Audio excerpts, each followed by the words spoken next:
Add to cart, instant deliveries, movies on demand. We live in a fast-paced society. Immediate gratification, right? But how do we teach our kids patience?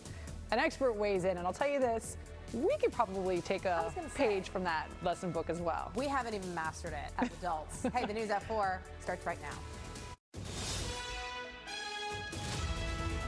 Live, NBC6 News at 4 starts now. Well, our world is so fast-paced, and there are so many services that have evolved, like Instacart. You have Amazon that arrives in a matter of a moment as well. Yeah, we really don't have to wait for what we want, when we want it, or how we want it, right? We could just make the request online, right? But how about our kids? How can we help our kids understand that a world of immediate gratification isn't always there to please you?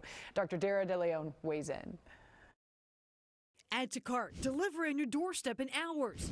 What do you need? What do you want to watch? Hungry? Just scroll, pick what you're craving, and order it. Everything is like that, immediate gratification with their kids. How do we deal? I think this is a hard one because we have immediate gratification as adults. I mean, my favorite movement these days is pressing, for Amazon. So I think it's important for us to recognize that that is our reality.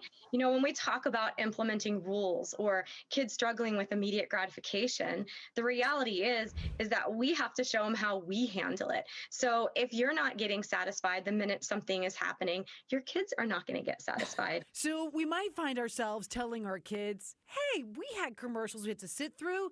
We had to actually plan out food shopping. Toilet paper wasn't always just delivered on the doorstep when we need it. We need to check our lives because are we living our lives on demand? What are we modeling for our kids? Life on demand, it's just a part of how we're living these days for so many. I think it's just important that we keep, connected to basics because our world is Instacart and Uber Eats and things showing up immediately. But what are the things as a family that you can do that's going to be that hard working energy? So try to find a balance to that gratification. For example, do your food shopping online, but then actually cook it maybe once a week instead of just ordering it. Get back to basics and enjoying the process together. I brainwash myself and I say I add to cart and use all these quick methods because it gives me time with them at home. Yeah. But the question is, am I really spending time with them at home or am I just adding in another load of laundry? What I know is that we show up and we do the best that we can as parents, and we could sit here and make a list of all the things that we should be doing and we can should all over ourselves. But the reality is that our kids are thriving and we're doing okay. And we're all just adapting and figuring this out. That makes me feel so much better, right? We're all just trying to figure this out. So Dr. Dara also suggested this. It's pretty interesting. Get back to some labor things. Like, for example, try gardening or landscaping. You could have somebody else do it.